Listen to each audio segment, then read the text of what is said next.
Well, tonight, this story, the Philippines and Serbia are joining a slew of central banks that are increasing their gold holdings. They follow a global trend of other central banks accumulating bullion in a move seen as a shift away from the U.S. dollar as a standard. This global trend, by the way, was led by Russia and China.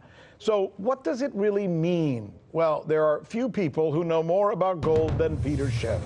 And he is good enough to join us now with his take on this. Peter, why are countries doing this? And I guess it bears asking, right? As an American, what does this mean? What does this mean to me? What does it mean for us?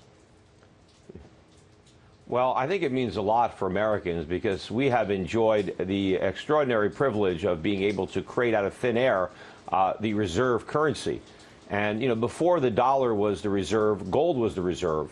And the reason that the dollar became the reserve is because it was as good as gold, because the dollar was not only backed by gold, but redeemable in gold. In fact, the dollar was gold.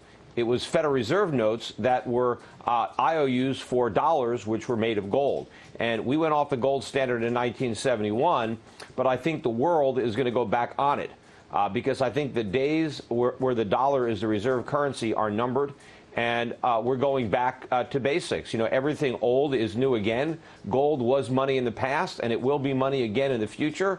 And central banks that are smart enough to read that writing on the wall are increasing their gold reserves now. Well, if we don't have gold and we stay with something like what we have now in the United States, we're then able to manipulate currency in such a way so that we can, for example, print money when we're in the middle of a recession or worse. If we go to the gold standard, for example, if it becomes global and we have to end up accepting it ourselves, that would not be good for us, right? In terms of getting out of these sticky wickets we've been in, like in 2008. Well, first of all, the only reason we get into those sticky wickets is because of the Federal Reserve. So the Federal Reserve lights the fire and then pretends to put it out.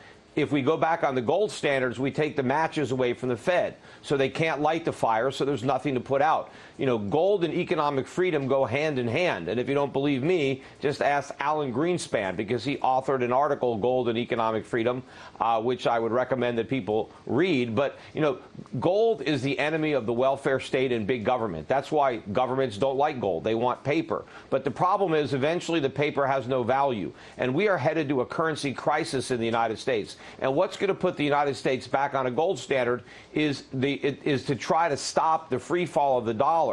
You know, they're going to postpone it as long as possible. You know, when Nixon took us off the gold standard, he said it was temporary. He was right. It was temporary, but it just lasted a lot longer than people thought. Because of what the Dow's done this month, because of what we saw yesterday with the yield on bonds and several other indicators, people are saying that it's not looking like anything other than likely at this point that we will be hit with a recession probably at some point in 2020. In fact, that's what Guggenheim is reporting this morning. Do you agree with that assessment? Well, not just a recession, the recession. It is going to be worse than the last one, which was the worst one since the Great Depression. We call it the Great Recession. The next one is going to be greater. And what's going to make it that much more problematic, especially here in America, is the resurgence of inflation. This is going to be an inflationary recession. We called it stagflation when it happened in the 1970s, except this is going to be a lot worse.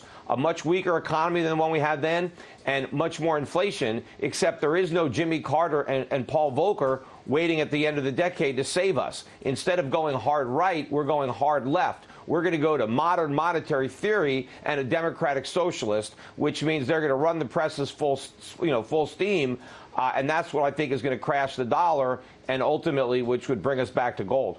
Peter Schiff, always a great, always good having you on, and thank you so much for sharing some of your expertise with us on this. Thanks again.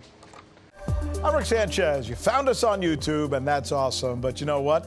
I'm also live every night at 7 and 8 p.m. Eastern on DirecTV and Dish and cable and satellite, the RT app, and Pluto TV. I'll see you there.